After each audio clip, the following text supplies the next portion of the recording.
Doctor साहब, दो तीन इंपॉर्टेंट टॉपिक हैं। एक तो आज 9/11 की एनिवर्सरी है, और दूसरा आपको पता है पाकिस्तान के वजीर आजम कतर गए हैं।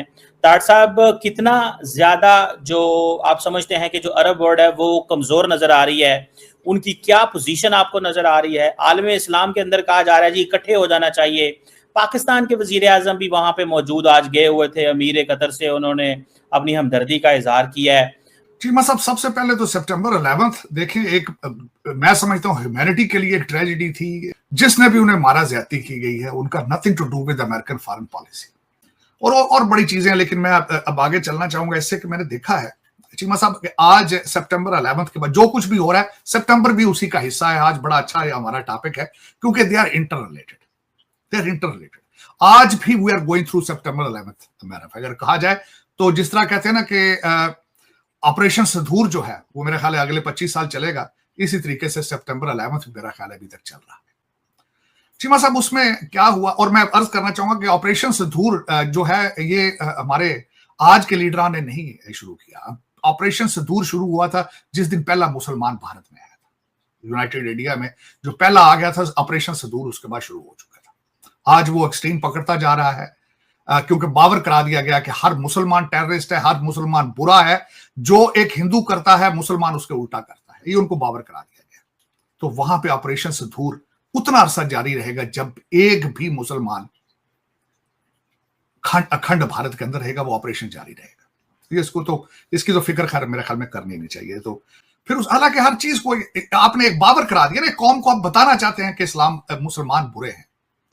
और आज मैं उसका कंपैरिजन बल्कि करना चाहूंगा, उसको मैंने ये छेड़ा क्यों है, बिल्कुल वही आइडियोलॉजी इस वक्त चीमा साहब इजराइल लेके चल रहा है। इजराइल ने पिछले 3 महीने में 10 मुल्कों के ऊपर अटैक किया, 10 मुल्कों के ऊपर। कतर एक अकेला नहीं है, 10 कंट्रीज। और मैं उनको बिल्कुल ब्लेम नहीं करूंगा चीमा। उनको देखें, माइट इज राइट, जिसका वो कहते हैं हाथ पैदा कर दिया। आज जो आप कतर में मीटिंगें हो रही है, सऊदी थर थर कांप रहे हैं चीमा साहब, थर थर कांप रहे, कुवैती थर थर कांप रहे हैं। हाँ, कांपना चाहिए। और उनका अगले टारगेट वो है। ग्रेटर इजराइल का नक्शा नहीं देखा आपने चीमा साहब, बल्कि आपको एक खास कर चीज बता रहा हूं, बलूचिस्तान का कोहे सुलेमान भी उसका हिस्सा है, ईरान भी उसका हिस्सा है। आप ये ना समझे कि जो ग्रेटर इजराइल है सिर्फ वहां तक रहेगा। और आज की जो रिसेंट बात है, ये भी कहने की बात है, मैं तो इस चीज पे यकीन नहीं करता। कहते हैं डोनाल्ड ट्रंप साहब की टेलीफोनिक बात हुई है नेतन्याहू से, उसकी जो बात निकली है, तो डोनाल्ड ट्रंप साहब ने क्वेश्चन किया कि have you achieve your objectives, जो तुमने अटैक किया। उसने कहा नॉट सो फार बट वो वेल। कल जो नेतन्याहू का खिताब था वो भी रिमार्केबल, मेरा ख्याल में उसको एटलीस्ट जितने इस्लामिक कंट्री हैं वहां पे उसको ट्रांसलेट करके बच्चे को बताना चाहिए। वो खिताब जो है आपके कौमी तराने के बाद वो खिताब चलना चाहिए, क्योंकि उसमें वार्निंग है आपके लिए। उन्होंने कहा कि यही इंजाम करेंगे अगर तुम हमारे खिलाफ उठोगे। बात ये चल रही है कि जी हाँ, अमेरिका ने यहां पे हमारे साथ दोगली गेम की है। ये भी सोच रहे हैं ये बात कि यहां सेंटकॉम का दफ्तर सेंटकॉम का था, ये देख रहे थे जो अटैक हो रहा है, इन्होंने उसको इजाजत दी है। तो सोच रहे हैं ये बात। हाँ, देंगे, बिल्कुल दी है, देंगे। वो उन्हें पता है तुम who the hell you are to begin with. आपका मुसलमान होना ही काफी है। आपका ये प्रूव करना कि मैं अच्छा मुसलमान हूं जी, मैं ते माई बाप मैं तो नहीं ऐसा जी, मैं तो कभी ये काम ही नहीं किया ना। आपका नाम ही काफी है। ये उसमें मैसेज है कि हम अंदर आएंगे। कतर में आज जो कुछ कर रहे हैं, कुछ भी नहीं कर रहे। मैं गारंटी कर देता हूं चीमा साहब, मैंने पिछले ब्लॉग में भी कहा था, हाँ हो सकता है कतरी एक दिन के लिए मैकडॉनल्ड बर्गर ना खाएं, इससे ज्यादा एहतजाज नहीं कर सकेंगे। इससे ज्यादा, क्योंकि ताकत ही नहीं है चीमा साहब। 18वीं सदी से लेकर आज तक देख लें, जो किताब है वो यहूदियों की लिखी है। ताकत का अंदाजा लगा। मैं छोटा सा एक पीस पेश करना चाहूंगा। डोनाल्ड ट्रंप साहब का दामाद ज्यूइश, भारत में जो उन्होंने अपना नया एम्बेसडर लगाया उसकी मां ज्यूइश। हिल के वफादार। आइए देखते हैं पाकिस्तानी मीडिया की लेटेस्ट वीडियो। तो दोस्तों, इस समय पाकिस्तानी मीडिया के अंदर लिटरली बुखार सा आया हुआ है कि जिस तरह से इजराइल ने न सिर्फ कहा है बल्कि करके दिखाया है कि जहाँ जहाँ भी इजराइल के अंदर 7 अक्टूबर के हमले के दोषी हमास के लोग होंगे, वहाँ पर जा कर के इजराइल मारेगा उन हमास के लोगों को। जिसके बाद पाकिस्तानी मीडिया जो कि वैसे ही इजराइल से खार खाए बैठी रहती है, यह प्रोपेगेंडा करने में लगी है कि इजराइल तो पूरे मुसलमान देशों का दुश्मन है।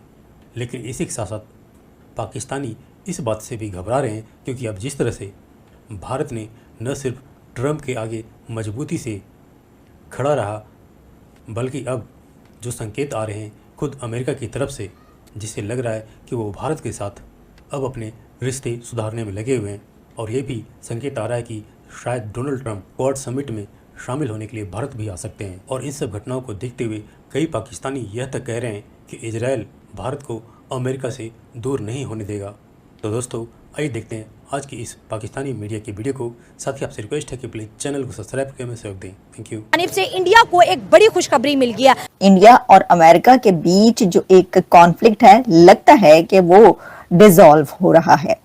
इंडिया कभी भी, मैंने कई दफा कहा है, इजराइल इंडिया को वो अमेरिका से कभी अलग नहीं होने देगा। ताकत का अंदाजा लगा मैं, थोड़ा ताकत। डोनाल्ड ट्रंप साहब का दामाद ज्यूइश, भारत में जो उन्होंने अपना नया एम्बेसडर लगाया उसकी मां ज्यूइश। और भारत में अगले अमेरिकी राजदूत सर्जियो गोर ने सीनेट में अपने कंफर्मेशन हियरिंग के दौरान बड़ा बयान दिया। The president is committed to continual engagement with the Quad. In fact, there's already been talks on a trip for the next Quad meeting. ये बड़ी हैरान कुन बात है कि हमने फौरन देखा बदलाव रवैये में। डोनाल्ड ट्रंप आ जाएगा और आके हाथ फिर उससे बातचीत करनी पड़ेगी। इंडिया को कोई सुरखाब के तो पर नहीं लगे हुए। अब अमेरिका उसके खिलाफ एक बयान देता है लेकिन उसको वापस लेना पड़ जाता है। उसके पीछे बुनियादी रीजन क्या है? उनकी इकोनॉमी, दुनिया की सबसे बड़ी मार्केट है वो। और इंडिया ने किया क्या है, मैं आपको बताती चलूं। इंडिया ने शटअप बोल दिया यूएस को। इंडिया ने रेजिस्ट किया है ट्रंप की पॉलिसीज के अगेंस्ट। और ये बात इजराइल को भी बड़ी प्यारी लगी है, पसंद आ गई। पसंद अपनी अपनी नसीब, अपना अपना चीमा साहब। लेकिन आज कतर के ऊपर इजराइल ने हमला करके बता दिया है कि we are the strongest country on the planet, we are the strongest nation on the planet, and we will do whatever we feel like it. अब मुझे नहीं पता कि ये सुनने के बाद हमारे लोगों के हाथ पांव क्यों फूल गए और हमें किस लिए बुखार आ गया है, कि हमें किस लिए परेशानी लग गई है। कि कतर के इस हमले के बाद ये पूरे मिडिल ईस्ट के अंदर एक इनसिक्योरिटी जो पहले भी थी, अब वो बढ़ गई।